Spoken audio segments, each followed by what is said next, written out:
Welcome to ABC campus. हमारा subject है KF3 business law.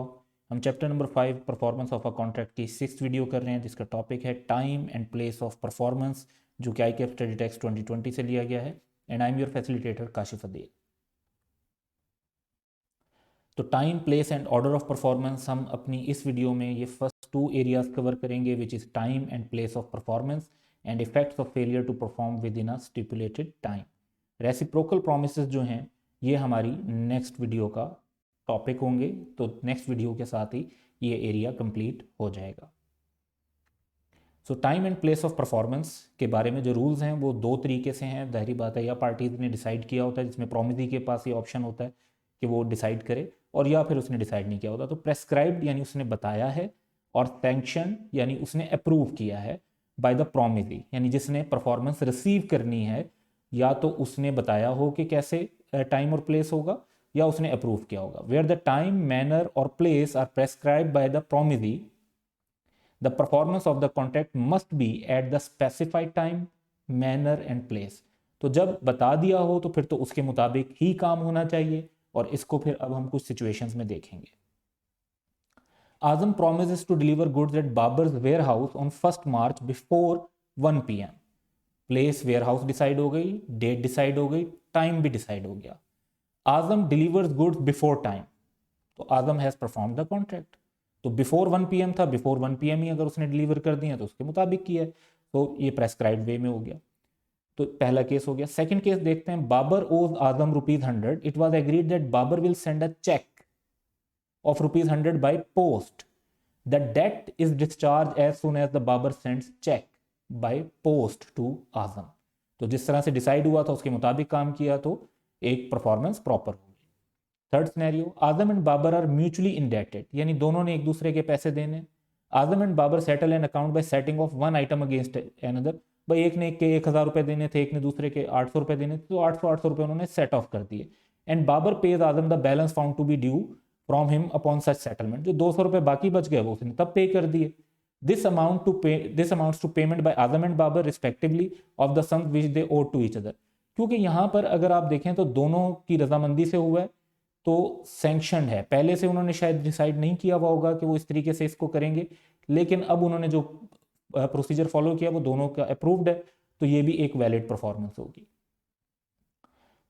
Fourth है, आजम उस Babar ₹2,000, Babar accept some of Azam goods in deduction of the debt. वैसे तो पैसे लेने थे, पैसे ही देने होंगे, लेकिन पैसे की जगह अगर उसने गुड्स एक्सेप्ट कर ली तो यहाँ पर उसने सैंक्शन कर दिया, यानी अप्रूव कर दिया। So delivery of goods operates as a part payment, ये भी वैलिड परफॉर्मेंस है। लास्ट वन देखते हैं। Azam desires Babar who owes him ₹100 to send him a cheque of ₹100 by post. The debt is discharge as soon as Babar post a letter containing the cheque duly address to Azam. तो जिस तरह से उसने उसको बाद में बताया कि जी इस तरह से मुझे अगर आप पेमेंट कर दें तो सही रहेगा, तो उसी तरीके से अगर पेमेंट कर दी गई तो डेट डिस्चार्ज हो जाएगा, एक प्रॉपर परफॉर्मेंस कंसीडर होगी। अब सिनेरियो देखते हैं कि जहां पे प्रोमिसी ने जो है टाइम और प्लेस को प्रेस्क्राइब ना किया हो तो क्या होगा। When time is not prescribed by the promisee, the contract must be performed within a reasonable time on a working day within the usual hours of business। The question what is reasonable time, ये फिर हर situation में देखना पड़ेगा कि उस context में reasonable time क्या था। आप एक पेट्रोल पंप के ऊपर 24 आवर्स चलता है, तो वहाँ पर जो डिलीवरी है वो किसी जो है ना सुबह के टाइम, रात के टाइम हो सकती है। एक ऑफिस जैसी बिजनेस प्लेस हो तो वहाँ 9 to 5 एक रीजनेबल टाइम होगा। तो सिचुएशन टू सिचुएशन देखना पड़ेगा। When place is not prescribed by the promisee, तो टाइम की बात होगी। Place, the contract must be performed at proper place, for example warehouse पे, शॉप पे, बिजनेस प्लेस पे, not at a public meeting. किसी जगह पर आप मिल रहे हैं और वहाँ पे कहेंगे जी ये गुड्स की डिलीवरी ले लें। आपका एक सीमेंट डीलर को आपने जो है ना डिलीवरी करनी थी, और वो आपको किसी शादी की पार्टी में मिलता है और वहाँ पे आप कहते हैं कि जी ये बाहर ट्रक खड़ा हुआ है, आप अपनी सीमेंट ले लें, तो ये रीजनेबल नहीं होगा। Once again the question what is proper time and place in each particular case is a question of fact. Situation के हिसाब से देखना पड़ेगा, और अगर पार्टी स्टिल डिस्प्यूट में है तो फिर कोर्ट डिसाइड करेगी। Generally, the promiser must ask the promisee where he would like the contract to be performed। तो जब डिसाइड ना हो तो करना ये चाहिए कि उससे पूछ लेना चाहिए कि आप कहाँ चाहेंगे और किस टाइम पर चाहेंगे, तो उस टाइम और प्लेस के हिसाब से आपको परफॉर्म करना चाहिए। इस पर हम कुछ सिनेरियोस देखते हैं। आजम promises to deliver goods at Babar's warehouse on 1st January. Azam brings the goods to Babar's warehouse but after the usual hours of business. अब देखें, डेट भी ठीक है, जगह भी ठीक है, लेकिन टाइम ठीक नहीं है, तो गुड्स रिसीव ही नहीं होते क्योंकि उस टाइम पर बिजनेस में कोई मौजूद ही नहीं था। तो आजम की तरफ से ये एक वैलिड परफॉर्मेंस कंसीडर नहीं होगी।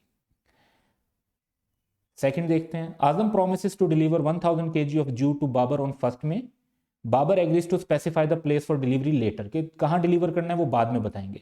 तो Babar must apply to Azam to decide a reasonable place for performance of contract, तो उसको उससे पूछ लेना चाहिए और फिर गुड्स डिलीवर करनी चाहिए। थर्ड देखते हैं, Azam agree to deliver rice to Babar on 1st June but no place was fix for delivery, तो अब फिक्स नहीं हुई थी तो फिर भी पूछ लेना चाहिए। Azam must ask for the place of delivery for rice, और पूछ लेने के बाद जिस तरह से उसको बताया जाए उसके मुताबिक उनको डिलीवर करना चाहिए। अब हम आते हैं जी effect of failure to perform within a stipulated time. तो इसमें एक बड़ी इंपॉर्टेंट चीज़ होती है कि टाइम कहाँ पर ज़रूरी है और टाइम कहाँ पर उतना ज़रूरी नहीं है। तो इसे हम कहते हैं time is essence of a contract, means that it is necessary for the parties to contract to perform the respective promise within the specific time. तो कुछ चीज़ों में टाइम की बहुत ज़्यादा इंपॉर्टेंस होती है और कुछ चीज़ों में इतनी ज़्यादा इंपॉर्टेंस नहीं होती। So when is the time the essence of the contract, कब टाइम जो है वो कॉन्ट्रैक्ट के लिए बहुत एसेंशियल, बहुत इंपॉर्टेंट समझा जाएगा। Time is considered to be essence of contract where the parties have expressly agreed to treat the time as the essence of the contract. अगर एक कॉन्ट्रैक्ट में मेंशन किया जाता है कि जी ये जो डेड लाइन है, ये जो ड्यू डेट है, ये एसेंस है, ये बड़ी इंपॉर्टेंट है, ये लाजमी फॉलो होनी चाहिए, तो फिर वो एसेंस ऑफ द कॉन्ट्रैक्ट ही समझी जाएगी। दूसरा ये कि नेचर ऑफ कॉन्ट्रैक्ट और पार्टीज की इंटेंशन ऐसी हो जिससे पता चल रहा हो कि जी टाइम जो है वो बहुत इंपॉर्टेंट है और उसी टाइम के अंदर परफॉर्मेंस होनी चाहिए। Even where a time is specified for the performance of a certain promise, time में not be of the essence of the contract. तो हमेशा ये नहीं है कि अगर आप कहते हैं कि जी इस चीज़ की को आप गुड्स को डिलीवर कर देंगे 15 दिन में, तो टाइम लाजमी ही एसेंस हो।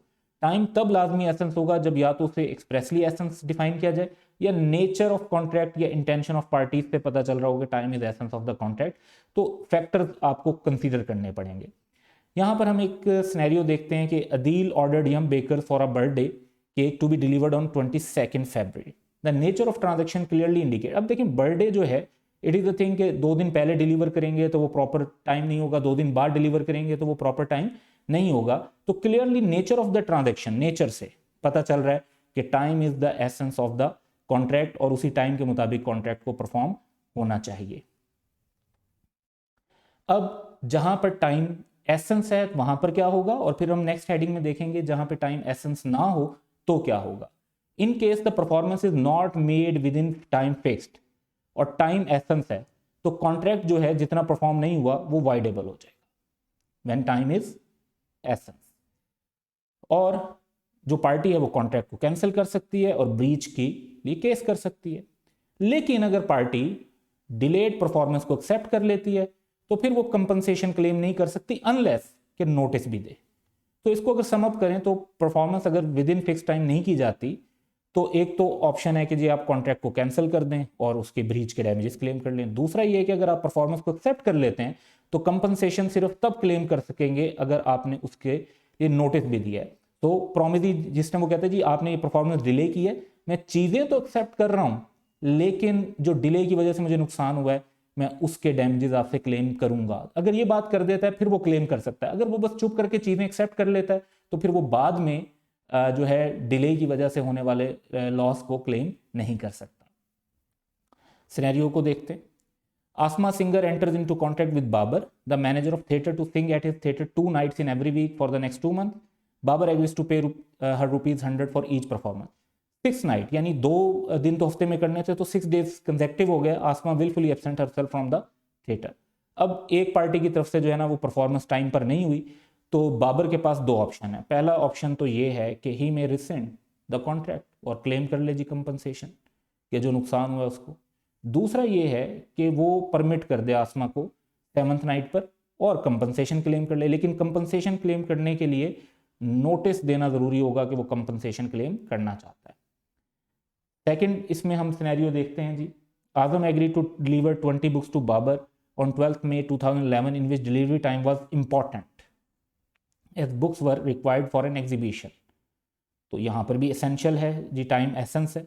आजम fail to deliver by that time, the contract is voidable at the option of Babar. अब वो चाहे तो कह सकता है कि जी मुझे ये बुक्स नहीं लेनी, वो उनको वापस कर सकता है।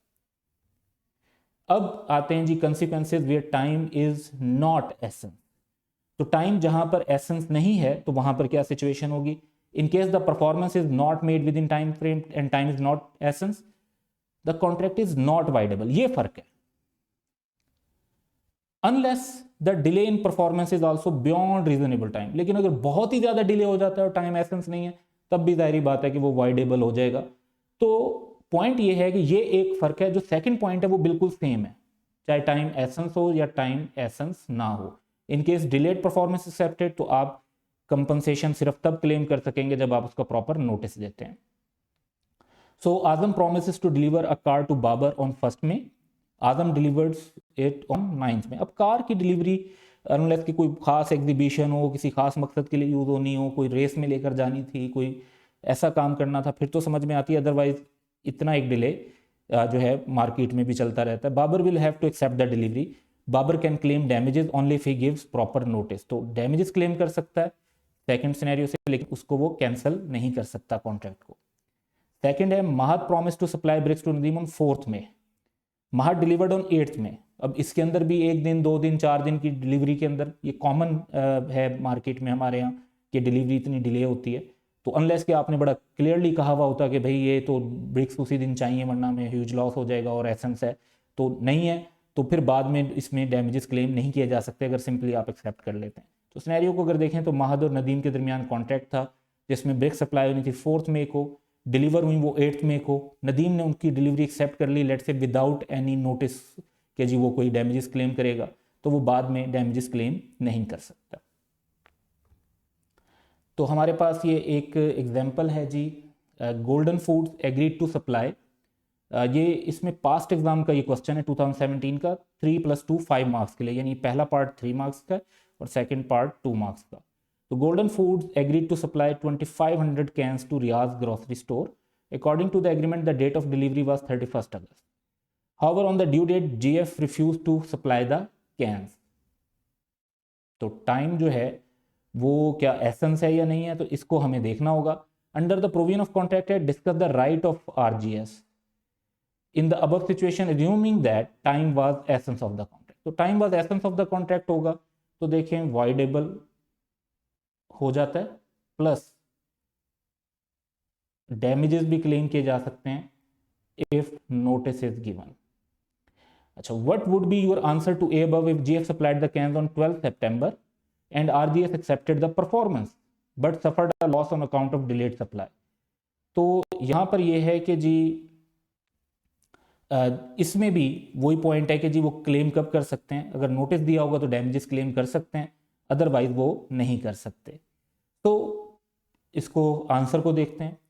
तो टाइम बीइंग एसेंस होगा तो वाइडेबल हो जाएगा, इंसिस्ट भी कर सकते हैं कि जी वो गुड्स डिलीवर करें और उसकी कंपनसेशन ले सकते हैं, और हो सकता है कि वो परफॉर्मेंस को एक्सेप्ट ना करें एक टाइम के बाद और जो भी उन्हें डैमेजेस हुए वो क्लेम कर लें। लेकिन अगर वो एक्सेप्ट कर लेते हैं तो वो कंपनसेशन क्लेम नहीं कर सकेंगे अनलेस के उन्होंने नोटिस दिया हो। ये अनलेस पे सारी बात है कि एक्सेप्टेंस के टाइम पर अगर उन्होंने अपना नोटिस दिया है कि वो डैमेजेस क्लेम करना चाहते हैं फिर तो वो क्लेम कर सकते हैं, अदरवाइज वो क्लेम नहीं कर सकते। तो ये 3 मार्क्स के लिए 3 पॉइंट्स आपने मेंशन करने थे और 2 मार्क्स के लिए 2 पॉइंट्स थे कि कंपनसेशन क्लेम नहीं होगी अनलेस के उसका नोटिस भी दिया गया है।